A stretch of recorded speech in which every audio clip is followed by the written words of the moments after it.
and he specifically stated that there is no law and no treaty which prevents that. You appeared before the House Judiciary Committee, House of Representatives Judiciary Committee, and the chairman of the committee, John Conyers, questioned him and asked him this question: do you believe the president has the right to bury a suspect alive? You refused to answer, in essence pleading the Fifth Amendment. Finally, we found a part of the Constitution he approves of, if it applies to him. Okay.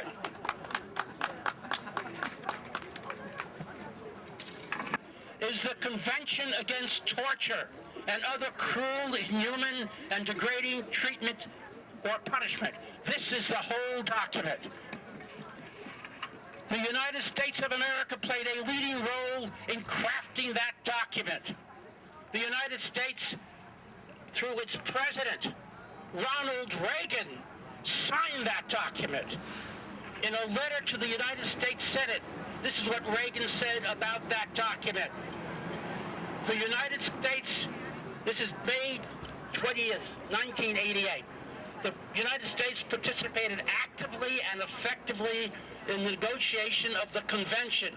It marks a significant step in the development during this century of international measures against torture and other inhuman treatment or punishment. Ratification of the convention. This was to the Senate because although the president signed it, the treaty is not valid unless it's voted, approval is voted by the United States Senate. He said ratification, Reagan said, ratification of the convention by the United States, practiced unfortunately still prevalent in the world today. The president concluded to the Senate that the treaty will demonstrate unequivocally our desire to bring an end to the abhorrent practice of torture. Signed, Ronald Reagan, 1988.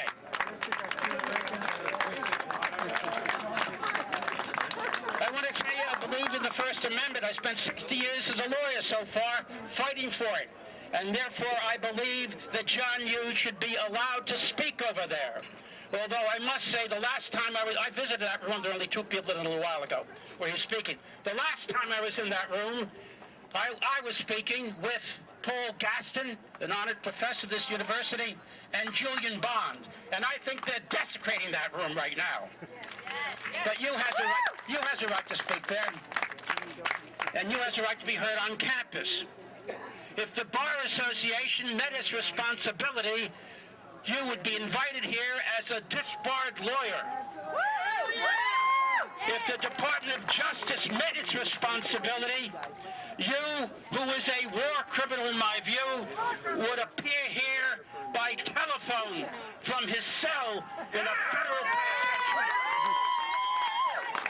Speakers here who are coming up right now, and I want to ask them to all be brief and to the point. We're out here in the sun. It's a wonderful day for this, but first I want to welcome our new city council member in Charlottesville, Kristen Sekos, who's here. Raise your hand.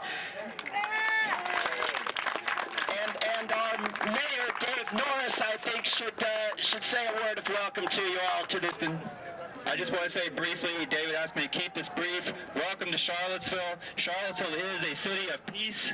Charlottesville supports the right of free expression, but we do not support torture. We do not support wars of aggression. We do not support lies in government. So I thank you all for being here today and speaking out. Thank you.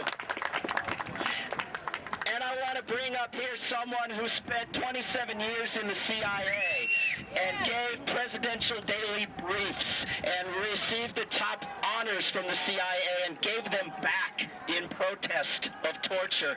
A leader in this movement for peace and justice who, among all the speakers here today, like everyone here today, has never been invited to speak at the Miller Center at the University of Virginia.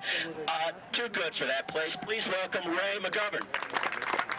I had the pleasure of having breakfast with my granddaughter who lives here in Charlottesville. She's in 11th grader, and she showed me her history text. It's a really interesting history text because it pertains directly to what we're about today and to our sainted Mr. Jefferson. It's titled "The American Political Tradition and the Men Who Made It." It discusses the basic assumptions behind American ideals and American politics. It is, in other words, what I was taught so many years ago. What the author is most clear about is the influence of Mr. Jefferson on other American politicians and statesmen. For example, although he could not claim to be a Virginian like most of us, Mr. Lincoln was one of those people intimately and very, very drastically affected by Mr. Jefferson. Lincoln called Jefferson the most distinguished politician of our history. Now, what's under fire here are the principles that Jefferson and Lincoln declared and fought for.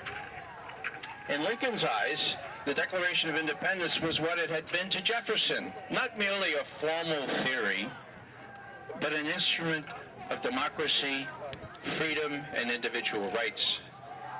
And now we have lived through the dim days of John Yoo and other usurpers of this ideal, those smart, faux lawyers who have other theories akin to those of King George III of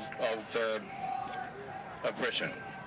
Now, there's a tendency on our part to be dispirited. That is so contrary to the ethos of Mr. Jefferson and Mr. Lincoln that we need to be on guard about that.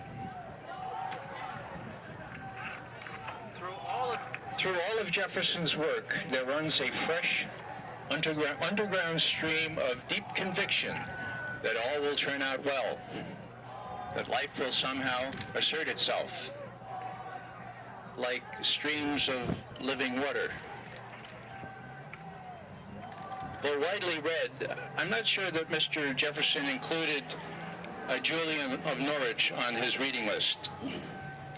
This 14th century English mystic said, "All shall be well, all manner of things shall be well." To Jefferson, no defeat could be more than a temporary interruption in the smooth flow of things toward the good. And as he approached his own end, Jefferson said, quote, "I shall not die without the hope that light and liberty are on a steady advance." Now, the name of the book, the textbook again, was "The American Political Tradition and the Men Who Made It."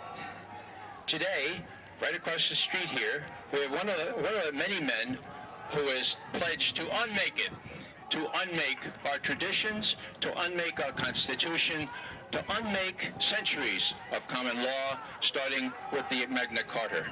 So it's up to us Virginians, and non-Virginians as well, and people of all common sense, common heirs to Mr. Jefferson's ideals and his courage, to confront those who would reimpose all-powerful theories about the unitary executive, with power to torture included, that are espoused by people like John Yoo.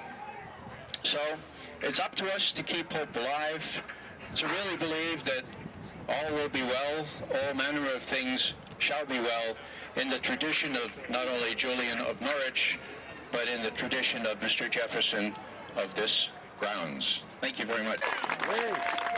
Rolling right along, short and sweet, keeping it moving. One of the great leaders of the peace and justice movement for the past several years, absolutely uncompromising and principled and energizing people around the country. Deborah Sweet of the World Can't Wait. Sweet. Thank you. Folks, I see a lot of friends and friends that I don't know and I haven't met yet. We've got people lined over there calling out war criminals, which is their job, and they should be doing that. But our job is a little different. We're making and listening to speeches, but that is not our only job. I hope everyone could come in a little bit tighter. Please note the people in orange jumpsuits and the photos that we have of the evidence of what John Yoo has wrought. Of course, not aggressive preemptive war on the basis of outrageous lies. the beginning of which we mark an 8th year tomorrow in Washington and around the country.